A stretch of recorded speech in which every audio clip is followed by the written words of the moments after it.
They're too bad. Shoot, I wish I'm glad of it. Hey, I'll play. Yeah, there you go. Zoe, was that okay? I had gone to the dogs right in the middle of that set. She was just sitting there.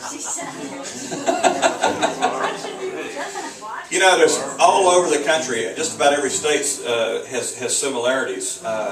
Obviously, living in Florida, I write a lot about Florida, but as I go around the country playing in different places, just about every song, somebody comes up and says, yeah, you know, my grandfather up here did, it's all the same stuff. I know that y'all have a little bit of moonshine around here.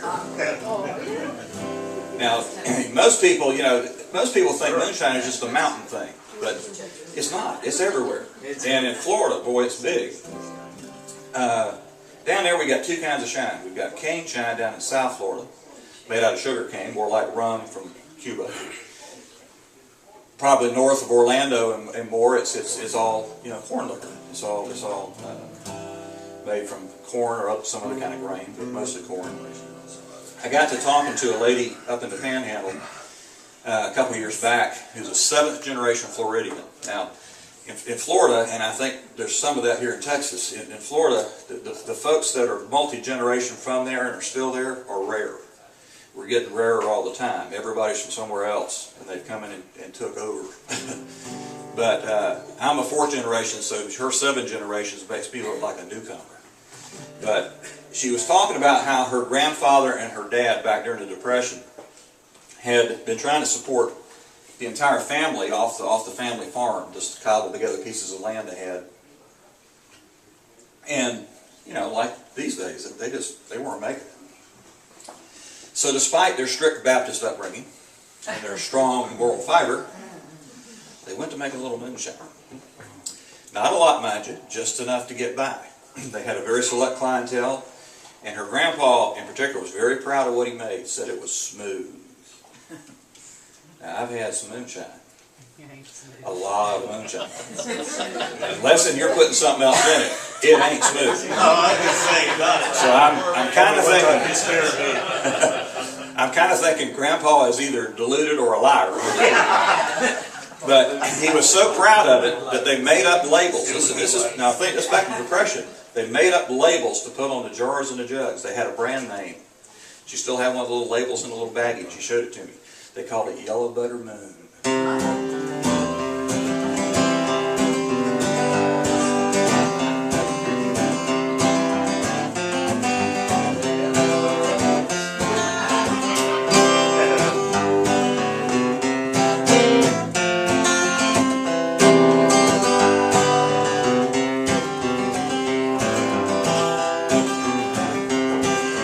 Let's tip back a jug tonight, that yellow butter moon. A pull or two on that hard-on road, make it crazy as a load.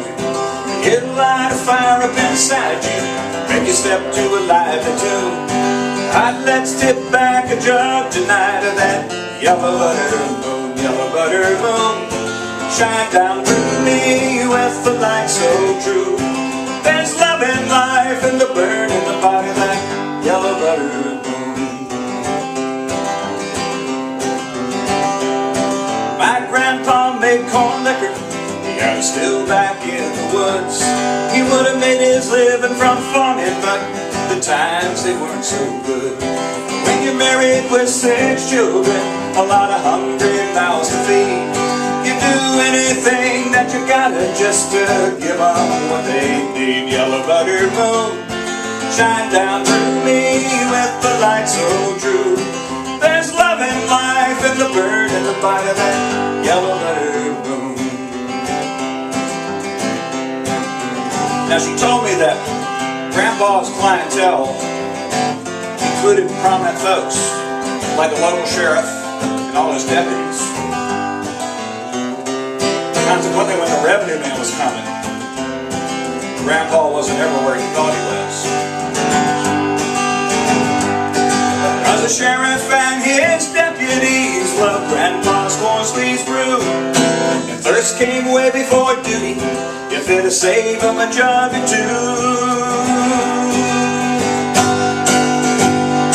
So when the revenue came calling one hot Florida night in June, he Thought he had old Grandpa cornered, thought he'd treat him like a coon.